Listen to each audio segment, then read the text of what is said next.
All right, here we go. We got cameras rolling. We got mics hot. Are we ready to do this? Ladies and gentlemen, welcome to Cast in Steel.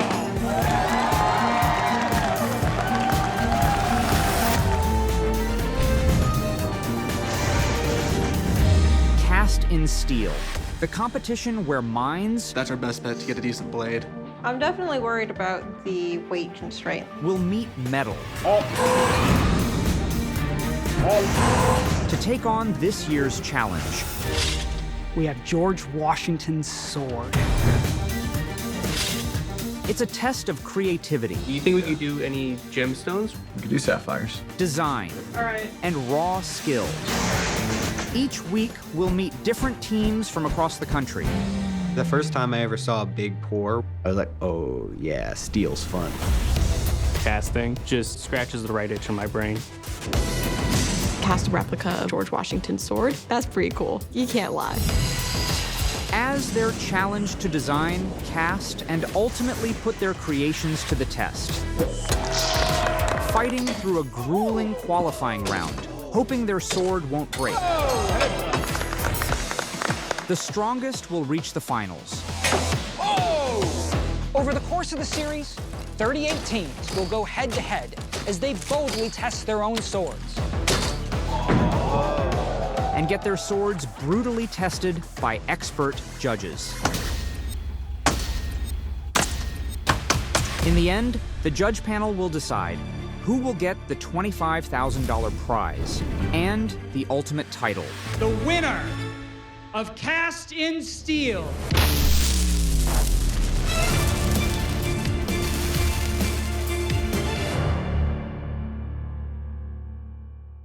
Every year, the Steel Founders Society of America, the group behind the competition, come up with a new casting challenge. This year, it's a tough one. Make a sword like George Washington might have carried. Now, Washington owned many swords throughout his life, some just for show, others meant for battle.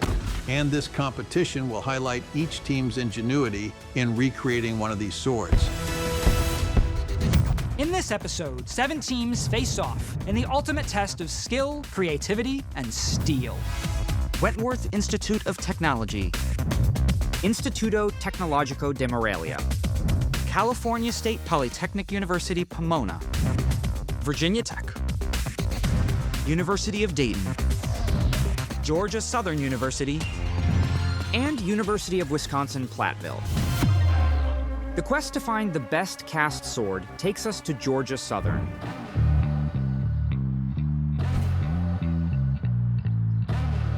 What do we want to focus into for this competition? One of these aspects is best casting, another aspect is most historically accurate. My name is Michael Jones. I'm a graduate student here at Georgia Southern University. I study manufacturing engineering, and my cast and steel team is Southern Steel Company.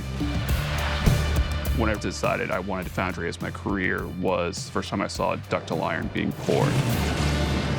It's this beautiful explosion. There's sparks going off everywhere. It's this bright, intense light. It's incredible to see. It's like, yeah, I'm in the right field. I really like the ivory sword they had there. I like the look of the green handle. I like the idea of going with historically accurate. We'd have something to base it off of, and that would probably be the easiest to replicate. What brought me to the engineering career path was I always like to play with Legos, like building stuff and tearing stuff apart, just seeing how each of the different components came together in like full assembly. What I would suggest y'all look at is thicker swords so we can have better mechanical performance. I'm pretty competitive when it comes to more of the mental challenges. I have a nerve disorder and I wear leg braces, so I've never been very good at anything physical. So because of that, I focused into more of mental challenges. If I can't beat you physically, then I want to beat you mentally. I'm not opposed to doing anything y'all want to do, but a lot of these swords are more display purpose driven. I'm gonna be graduating this year, so this is gonna be my last year, so I really want to end my career and my semester by bringing home gold to Georgia Southern. Another thing to look at is kind of complexity of the castings as well, because one of them is very intricate. It's a beautiful forged sword that we would be casting in. So just kind of looking at that. The rest of my team are all very young. They're sophomore engineers. This is their first competition this year. And then there's me. Done this for 4 years. I know what the judges look for. I can get some of the CAD modeling just for the blade. Does anybody want to take the hilt, pommel? Yeah, I can do that.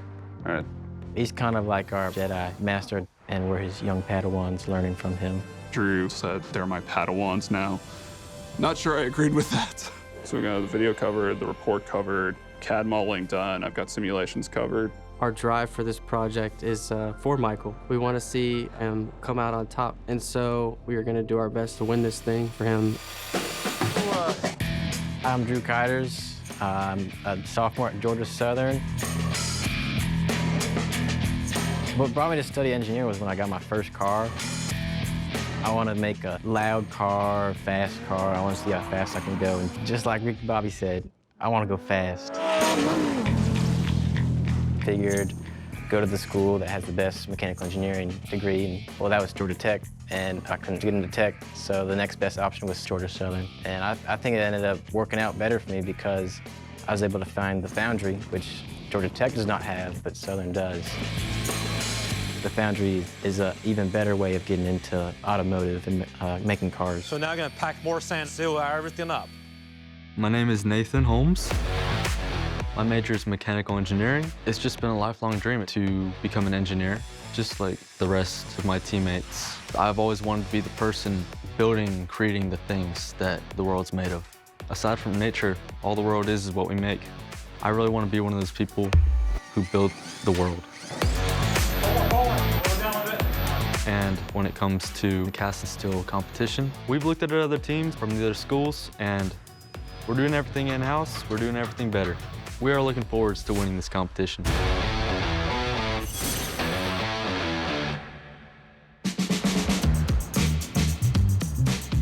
In the competition, do you have to wear gloves? Some teams have like this little thing, it barely goes over. My name is Daniel Carrillo. I'm a manufacturing engineering student at Poly Pomona. I'm in my senior year of college, and I am part of the Molten Metal Marauders. I'm a first-generation student, and my parents are both immigrants from Mexico. Me and my siblings are the first people to go to high school and college. My sister got a degree in engineering at Cal Poly. I took a lot of inspiration from her to really go into engineering.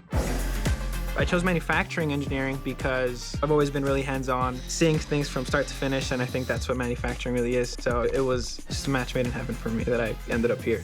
When I first started my academic career, I started off well, then COVID happened, and then I just kind of didn't at that time. I was wanting to go right into the workplace and kind of try to work both at the same time. It was kind of taking a toll on me. So then Professor Acquisant, he told me that there's a lot within me that needs to be untapped and stuff, and just motivated me to really see the value of my education. He also motivated me to participate in the cast and steel competition, which is awesome because I'm a very competitive person, and if we won, you know, it'd be great. But I don't want to say anything that's gonna make me feel dumb later. My name's Noah Kilpack. I'm a fifth-year manufacturing engineer at Cal Poly Pomona. I was born in Houston, but raised in San Francisco. I've always danced since I was super little. I think my sister was tap dancing, and I told Mom I had to do that. So she stuck me in the class. When I was in high school, I liked either jazz or like bachata.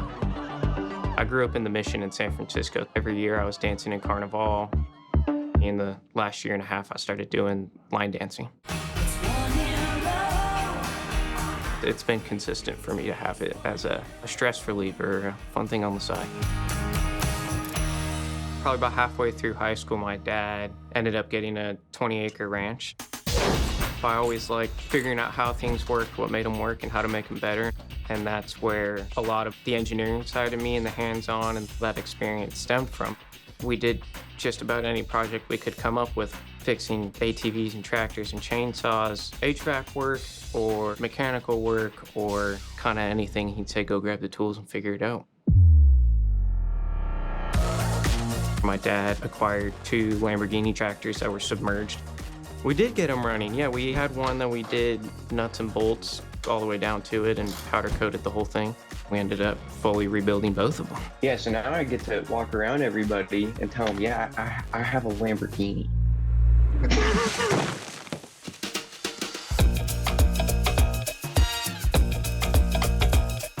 When I was little, I got in trouble once for taking apart a CD player. And so I couldn't put it back together, but I ended up making it work differently. And I thought, oh, that's so cool.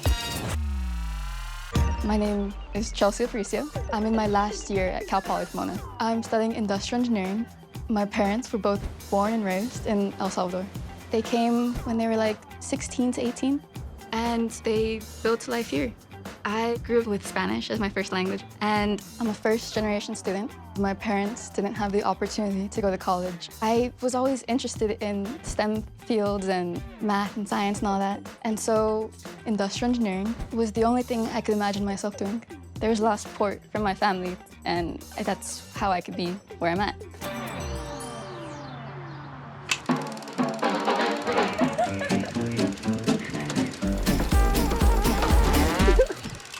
My name's Ezra Van Royen. I'm a senior at Poly Pomona. I'm taking manufacturing engineering. So I just have an interest in everything, and animals are one of those things. So for a long time, I would give my family or my friends an animal of the day, and I just try to mix it up, tell them something they hadn't heard before. So, what's the animal of the day? The animal of the day is the pom-pom crab. It holds 2 sea anemones in its hands and punches things and stings them with it. Serious. I grew up in Pasadena. I have one younger brother, kind of just an outdoorsy guy. The whole family is, actually.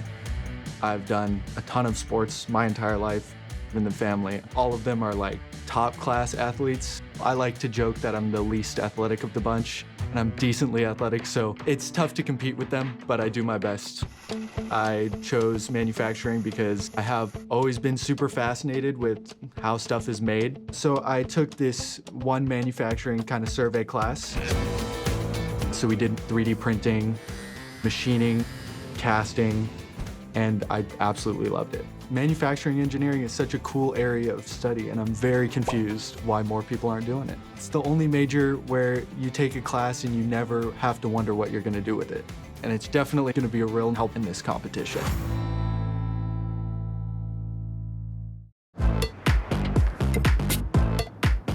Going to be really interesting with the sword, because I don't know how many of these. I think we get one shot at these. We have to think a little bit more. We can't just make it pretty.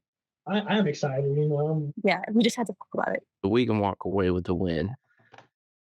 Would.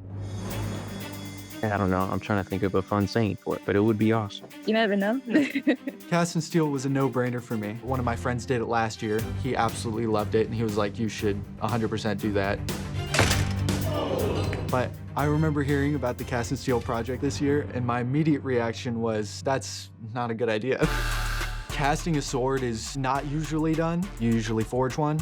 Traditional forging, you have a blacksmith taking the metal and they're heating it up and they're basically folding it over a bunch of times. By doing that, they get extra structural integrity. But casting is usually a more brittle structure because you're just kind of pouring metal into a mold and you don't get the extra structural integrity from folding the metal a bunch of times.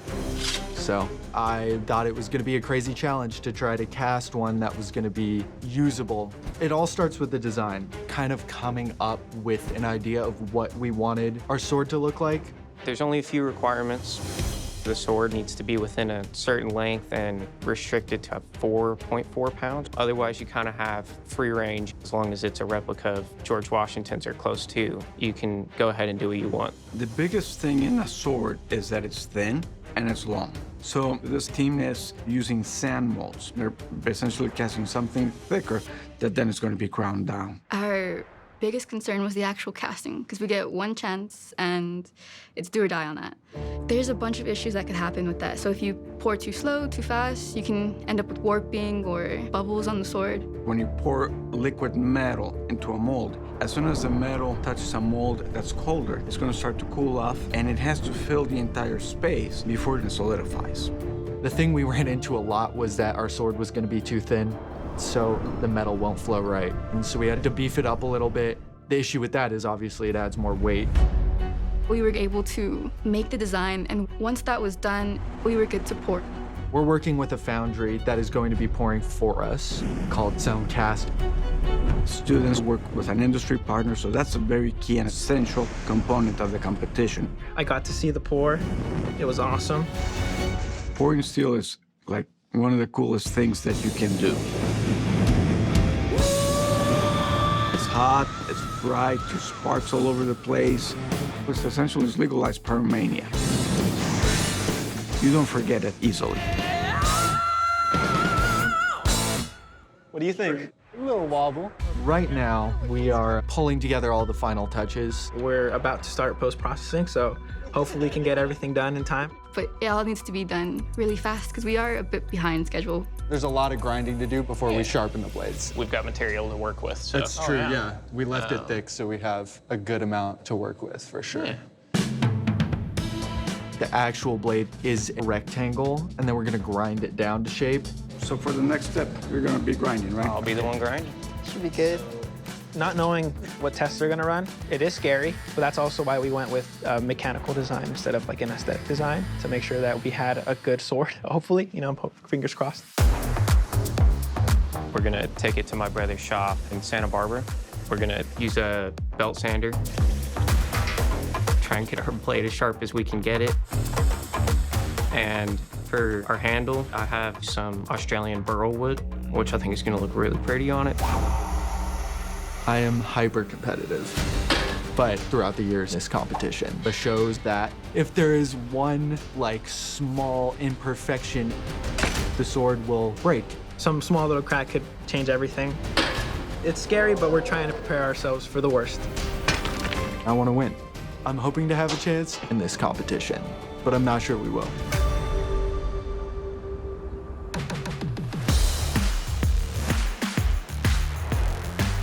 What do y'all think? If you wanted my recommendation, I would say we go with this one. So like get a nice green handle. Yeah. Doing bone or doing antler. And we should go with it. Looks very good. I like it. The one we went with is the ivory Kuto. We wanted to choose this sword because we felt like it was going to have the best physical performance just based on the length of the blade. The bone will create some sort of differentiation from everyone else since no one will be using bone. Yeah, There's some creative points there. We are using bone to create the handle because you cannot buy ivory. All right, so we're all good with this sword then? Yes, sir. Sounds good. So break, go, start working on this. So this is actually my first year competing for the cast steel competition. I've never done it before. That teamwork aspect of it all has kind of sparked my interest. No one in my family before has made it to college, so I'm the first one to do that. My mom, she's from Cartersville, Georgia, actually. Born and raised in the Peach State. My dad's actually from Mexico. He's always worked like a manual kind of labor job. He's always told me like it's not something he wants to see me doing for the rest of my life. So they're glad to see their son going off and trying to better himself in his future. I'm kind of the moral support of the group. I like to crack jokes, keep the group laughing, hopefully. Sometimes they might not think my jokes are funny, but they're wrong. So here's the first simulation, guys. Now you'll notice I set the temperature at 1525 degrees Celsius in this competition. The first thing to do is design your sword, but a lot of different things can go wrong. We could have issues with the simulations. Yes, we're gonna have a couple of issues here and here, as you can see. So something we spend a lot of time on was different designs. We have a software that enables us to make rapid changes to our patterns so we can see how well is the liquid metal gonna flow into the very end of the sword so that we can have a high quality casting at the end of the day. We're going to take a mold of the sword that we've designed. Well, we're trying to get it to look as authentic and as close as possible to the real deal. Dig and zag. Yeah, like that. Very well. I'm pretty proud of the progress we've made. All of us are working pretty well together. Grab that. Loop around all this. But once we pour the steel, a lot of different things can still go wrong. As soon as that metal pours, it's go time. They tell us to be calm, but it's liquid hot metal, and it is cooling at a temperature rate we can't control, so we have to move rather quickly. When we poured our molds, we left them stay overnight so that they'd completely solidified before opening up the molds and seeing how they filled.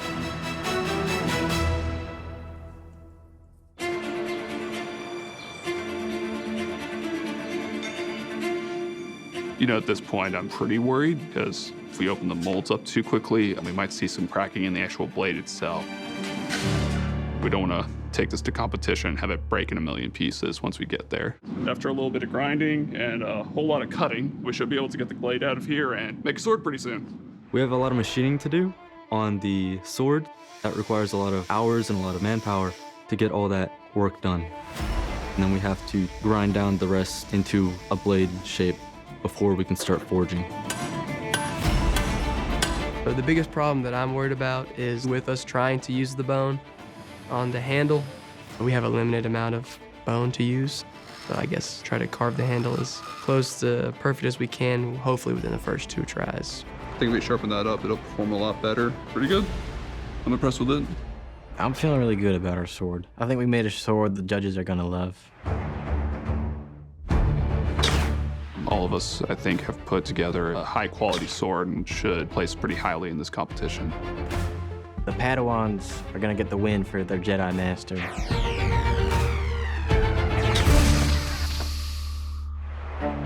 Every year, our competitors push the limits of what they can design and build in steel. But out in the real world, there are teams doing this every day on a massive scale. Welcome to Quonset Point, Rhode Island, home to one of the engineering marvels of the modern world, the manufacturing facility for the Virginia and Columbia nuclear submarines at General Dynamics Electric Boat. I came to Electric Boat to build probably the baddest hot rod that the country can make. Everything is handmade, nothing is off the shelf. You have a giant product that is tangible. It takes about 10 million work hours, thousands of welders, machinists, electricians, and engineers to turn raw steel into something unstoppable. And a huge part of that relies on the art of the welder. The welds on one submarine stretch miles. I'm Hannah. I am a structural welder at Electric Boat here. I started as a high school intern, so I was 17 on the floor starting here, and I went through a 9-week weld school program my junior year of high school to become a U.S. submarine builder, and honestly, it was an awesome move. We're super proud that we have such a robust training program. We're able to take young folks right out of high school, and within a matter of months, we can build them into world-class welders. And before any welder ever strikes an arc, the steel itself has to take shape. Flat steel plates are rolled into a giant cylinder because a cylinder is the strongest shape under pressure. Each hull section is built vertically, like a giant steel tower, making seams safer and easier to reach for the welders. Once complete, the section tilts horizontal, ready to become part of the pressure hull. Inside, they add decks, pipes, and tanks, hundreds of systems that will one day keep a 135-person crew alive beneath the sea.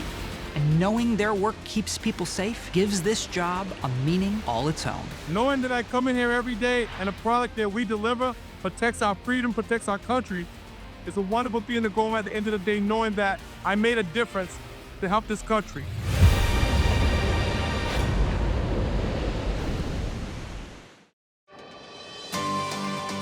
What's up, guys? We're heading to Atlanta for Cast and Steel. Southern Steel Company, baby, let's get it. Ain't no one better. Ain't no one better.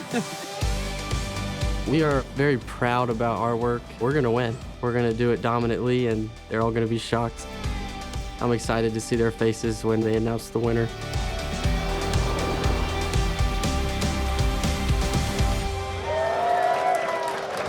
Ladies and gentlemen, welcome to Cast and Steel. First, it is my pleasure to introduce our judges. In her first time judging Cast and Steel, our MIT metallurgist, Melissa Martinez. Next up, the CEO of Steam Extreme, Philip Harrison. Next, a man who needs no introduction, Dave Baker, the weapons maker. And finally, Someone who's been a bladesmith, blacksmith, jeweler, and metal artist for 4 decades, Ben Abbott!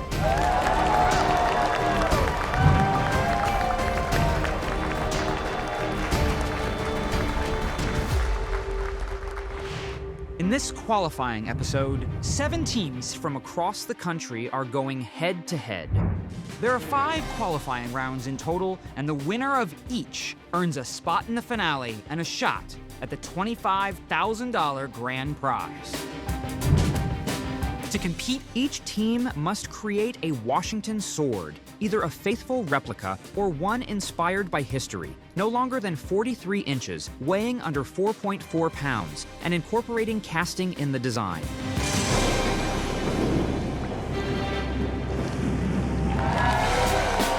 During the competition, blades will be put to the test, first by the students, and then by the judges. The first student test is a stab and slash through a canvas bag filled with rice, designed to test the sharp edge of the blade. A clean pierce and slice show precision and sharpness.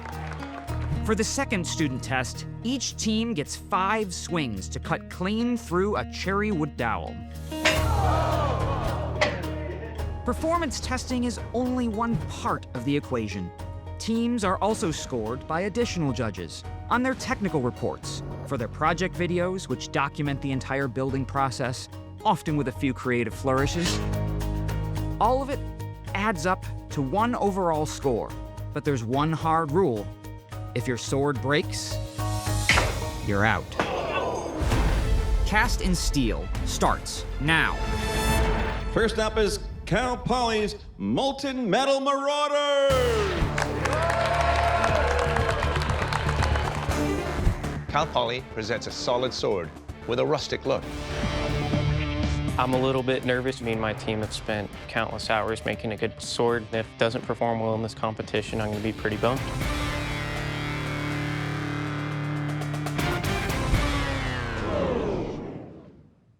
I missed the bag on my first stab. I've been beating myself up about that a little bit, but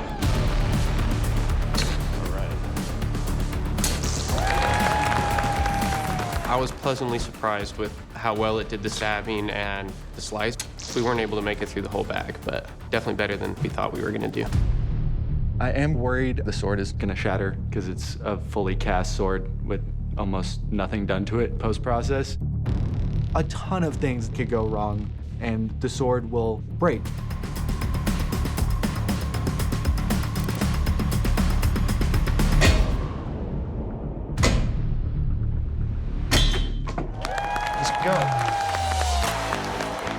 Our sword has a very thick profile, and we also wanted to make it hefty, and it kind of worked out in our favor. Yeah, it really did. We're super happy with how our sword turned out, but our round is the heavy hitters, and I think it's gonna be a little bit rough at the end of the day. And here come some of those heavy hitters now. 2022's Celtic Sword Champions. And now it's time for University of Wisconsin Platteville's Pouring Pioneers!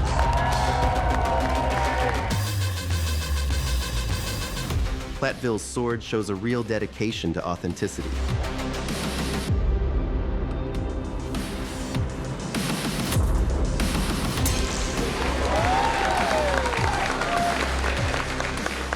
To make it look easy. Through the stab and slice, the blade easily went through the bag. There was no tearing or anything like that. But that being said, we definitely have one of the thinnest swords in competition, and bashing a cherry dowel that's 1 inch thick is pretty terrifying.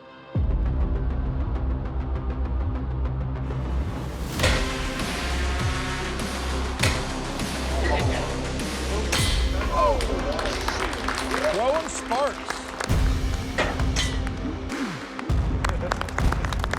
The chances of us advancing are up there. You know, UW-Platteville has historically fared pretty well in these competitions, so we try to put our best foot forward. And coming up next, it's John Joe testing for Instituto Tecnológico de Morelia. It's the Alloy Avengers. Morelia brings a well-cast blade with an interesting handle.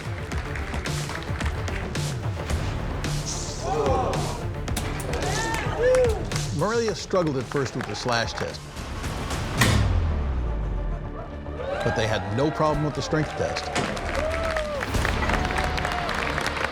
Virginia Tech was next, with a beautifully cast sword. The gorgeous handle detail really catches your eye.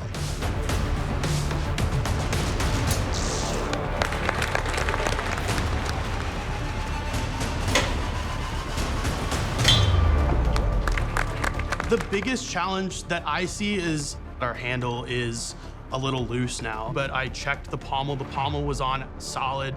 But honestly, it performed beautifully. Coming up next is University of Dayton's Sword Team 6. From its overall good looks to its solid scale, Dayton looks like a contender. But it stumbled on the slash test.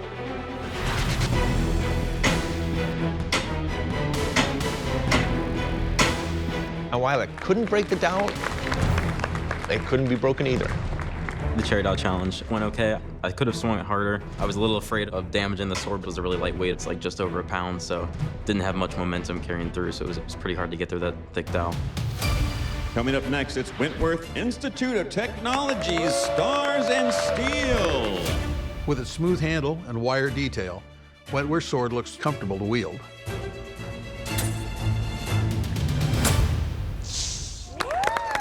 Wentworth headed straight for success with that rice bag.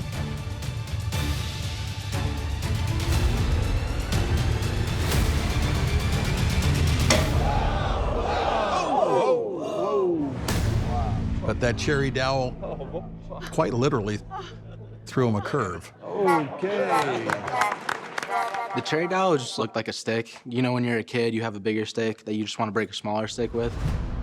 I hit it as hard as I could, I guess. It's either gonna go as we planned, or, you know, it's gonna fail catastrophically. Yeah, with a bang. Seems like the blade was a little too soft. Wentworth's sword was too soft, and if I had to guess, I'd say that it was a result of a mistake in the heat treating. Whatever the reason, the team clearly put a lot of work into their sword, so it's too bad they didn't make it past the student testing. In a field of such varied results, it's clearly anybody's guess what's going to happen next.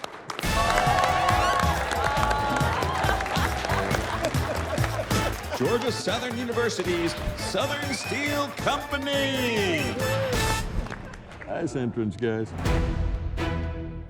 With its standout handle and guard, Georgia Southern presents a solid-looking entry. I'm feeling really good about our sword. It's been a process that I've spent a lot of time on, and hopefully we'll walk away proud of.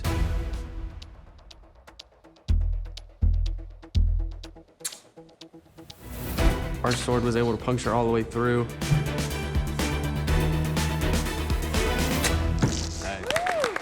Our slice, I didn't really put much effort into it, just swung through it, and it gave a clean cut. Tester number 2, please take the stage. I'm a very competitive person myself. But on top of that, this is Michael's last year in the competition. We're doing this for him.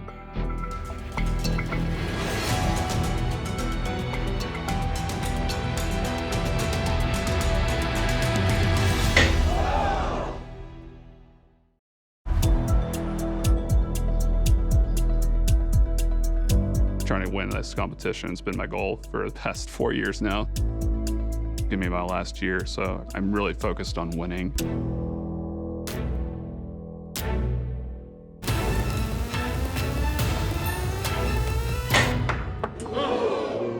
Stop. Hummel. The judges just told me to stop. I was a little confused because I didn't realize pommel fell off, and that was it. It does suck so much because it's like a very decorative piece on our sword. The blade could have gone so much further. Any other testing, we could have like dominated it. It is what it is. I think we did a great job otherwise, and I'm real proud of this team. We're giving up for Georgia Southern University's Southern Steel Company. It's a little discouraging to let our master Jedi down, for sure. It's a heck of a cutter, man. Yeah. I think we're definitely going to come back and do this competition again next year and probably the next year after that. Yep. We're gonna come back better. Redeem. We gotta redeem ourselves. Not me. I'm going to work. And that wraps up the student testing. And now, time for the judge testing.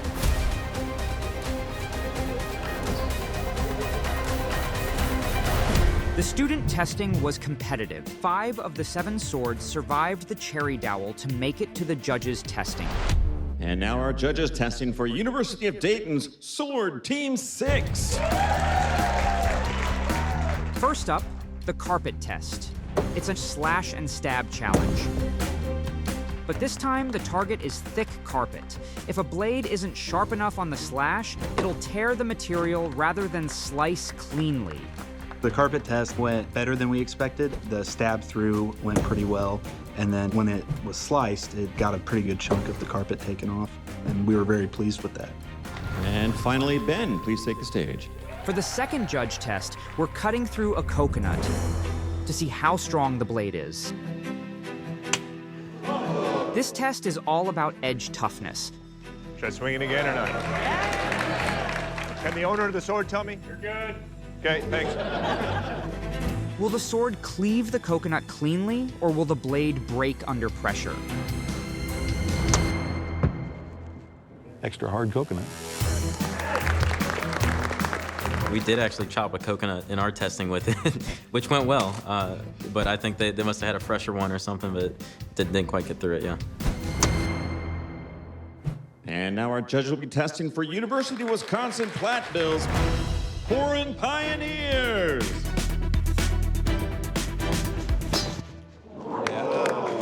That's what you want to hear. We were the first group that had a nice ring. How smooth, like butter, that it cut through the carpet. I felt it slipping in my hand, but man, did it cut. Okay. Bit concerning is the coconut cutting section. We at first just heard a thud and we thought, oh, did it just bounce right off? And then they rotated it and it was just such a clean cut. I'm not sure another group has done that. No, that was the cleanest slice we'd seen. Morelia's sword certainly didn't have an edge to match the Pioneers. But for sheer smashing power, it's a contender. And then, along came Virginia Tech. And now our judges testing for Virginia Tech's Swordy McSwordface.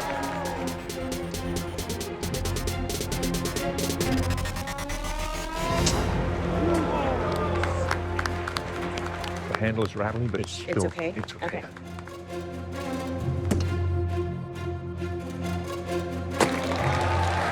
Carpet challenge. It was great. It couldn't have gone better. Dave sliced the top off and it landed upright, so it was a full coconut left over. I think put a pina colada in that. Yeah. Virginia Tech, Dayton, and Platteville have set the bar very high. But Cal Poly is also up for the challenge.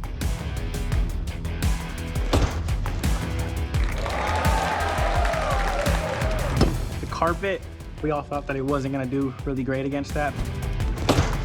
But we did really good, way better than we all thought we were going to do.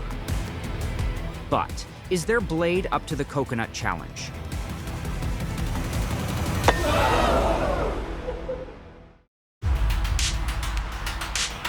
And finally, David will test for Cal Poly Pomona Molten Metal Marauders.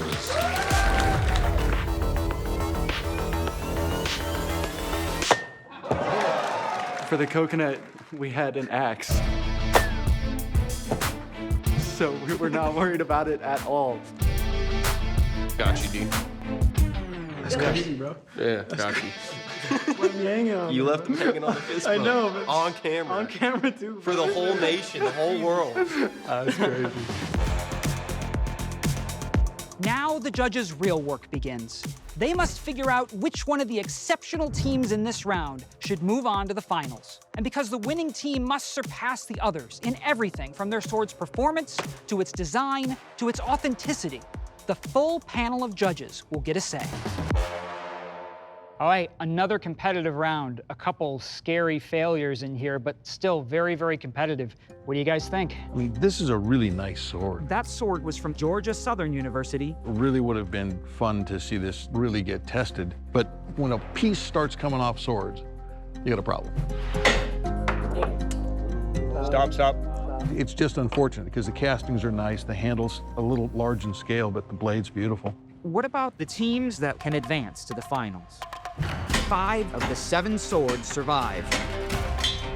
From California State Polytechnic University, Pomona, Instituto Tecnológico de Morelia, University of Dayton, Virginia Tech, and University of Wisconsin, Platteville. Okay, so what do we think about Platteville? When I was swinging this sword, what I found was that I got through the rug so fast, but I slipped all the way back to here. Okay, it slipped out of my hand. And then when I was here, it's a much more comfortable grip than up here. There's this bulge in the front that just gets in the way of my hand a little bit. So that was a little bit strange. I felt it slipping in my hand, and it scared me. The casting quality was good. The authenticity was so absolutely beautiful. How about the sword from Cal Poly? Well, Cal Poly's sword is pretty hefty. It definitely helps them with the coconut. I mean, it's not necessarily the most authentic sword, but I have to say I do like its rustic look. What about Virginia Tech? The handle's a little bit on the loose side. The blade's, beautifully ground, and it's definitely a sharp weapon. Next, University of Dayton. Here, this one was, for me, just had a really nice design. I mean, just a fit and finish and their look. A good-looking sword. What about Instituto Tecnológico de Morelia? This one was interesting to me. They cast the handle on separately out of a really light material, so I would think the performance guys would feel that this one had a really bad center of gravity. It's an odd piece in that it's somewhat cartoonish in its scale. It's also not very Washingtonian. No. So, have you been able to reach a decision? I'd say 2 or 3 teams are still in the running, but we've got more to sort out. Yes, we have. Yeah. Very good. May I please have to the stage the Molten Metal Marauders. For us, this is our senior project, so we put a lot of time into doing this. A lot of the other teams that came, it's just for fun. So I'm not sure how much time they put into it, but we just want to do well. Yeah. Sword Team 6. We feel pretty strongly that we were quite competitive. Wisconsin and Virginia Tech both have 2 really nice blades, but I think our other aspects in the technical report and the video might be able to carry us out of it. And now, the team advancing to the finals of Cast in Steel and eligible for the $25,000 top prize is...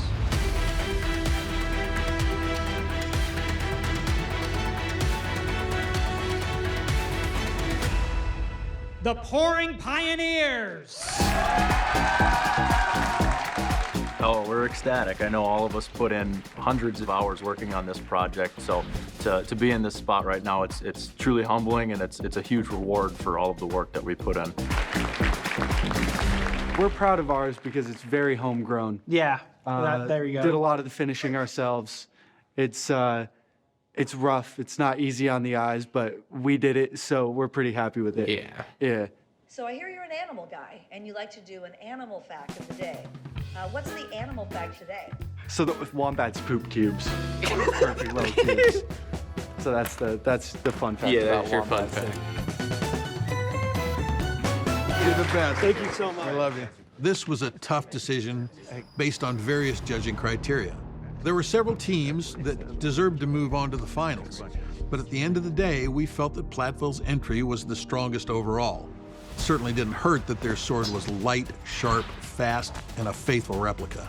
Going to the final round of Cast in Steel. Something on that stage is going to break by the time we're up there. It's either going to be the ice block or it's going to be our sword. When $25,000 is on the line, you don't hold back. Welcome to the finals of Cast in Steel! We just progressed to the finals. We worked our asses off to get here. This is almost an entire year's worth of work. I'd rather break it than hold back. I'm scared of the test on the barrel. They're really hitting that barrel super hard. The tests are terrifying. But this is it. Now there's no going back. The winner of Cast in Steel and the $25,000 top prize is...